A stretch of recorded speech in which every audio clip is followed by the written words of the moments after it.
বৈশাখী বাংলাদেশের বৈশাখী উৎসব পালনের জন্য আমরা আসলে বাংলাদেশের কমিউনিটি অনেকেই একসাথে মিলিত হয়েছি বা গেট টুগেদার যাই বলি না কেন একটা ভিলাতে রুমে। তো এখানে নানা ধরনের সুন্দর আয়োজন করা হয়েছে, সেটা আমি দেখাবো আমাদের বাংলাদেশকে প্রতিনিধিত্ব করার জন্য। যে বিভিন্ন ধরনের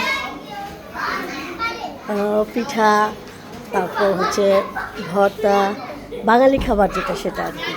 এখানে আমারই বেশিরভাগ অবশ্য স্টুডেন্ট, আর স্টুডেন্ট, প্যারেন্টস, টিচার, আমরা আর কি বাংলাদেশে যারা আছি। মূল আকর্ষণের জায়গায় আমি যাচ্ছি, যেখানে আসলে আমাদের পিঠাগুলো ডেকোরেশন করা হয়েছে। পিঠা, ভর্তা,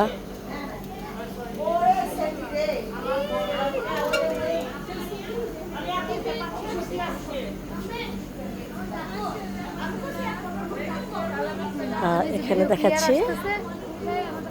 এখানে আছে চাপা শুটকি ভর্তা, লটে শুটকি ভর্তা, ডাল ভর্তা, মরিচ ভর্তা। এখানে আছে বিভিন্ন ধরনের পিঠা, সব পিঠার আমি নামও জানি না। লাড্ডু, পেঁয়াজ, মরিচ, এমনকি পানও বাদ যায়নি। লাড্ডু দেখা যাচ্ছে সুন্দর করে সাজানো কলসি, পায়েস,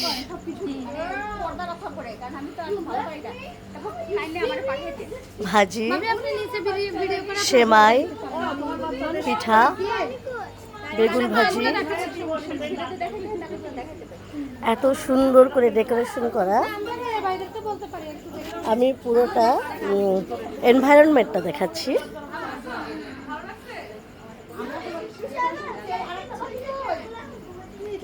এনভায়রনমেন্টটা এত সুন্দর যে এখানে বিকেলবেলা বসলে বা যে কোনো সময় আসলেই মন ভালো হয়ে যায়।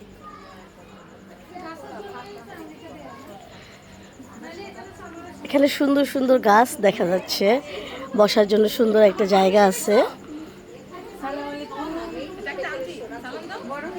এখানে বাংলাদেশের পেয়ারা গাছ দেখা যাচ্ছে, নয়নতারা ফুল, আমড়া গাছও দেখতে পাচ্ছি আমি।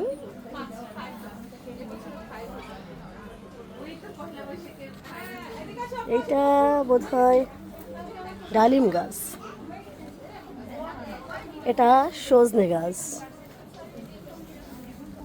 এখানে শিশু গাছ, এখানে বেলি ফুল গাছ। বাহ, বাংলাদেশের অনেক পরিচিত গাছই আমি এখানে দেখতে পাচ্ছি।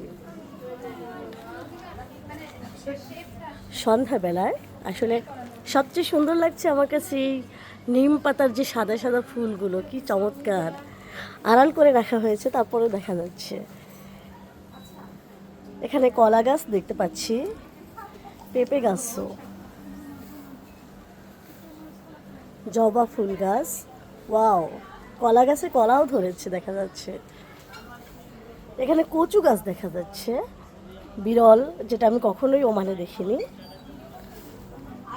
যাক, এটা কাঠগোলাপ, রুচি আছে বলা যায়।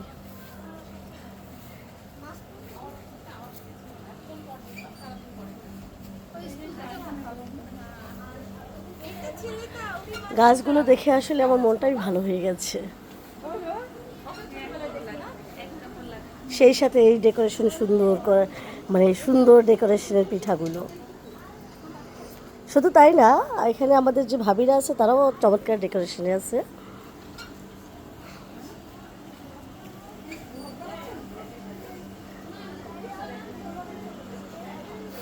এখানে বড়ই গাছও দেখা যাচ্ছে। বাংলাদেশের অনেক পরিচিত গাছ আমি এখানে দেখতে পাচ্ছি, যেগুলো আমি আসলে আউটসাইডে দেখতে পাই না।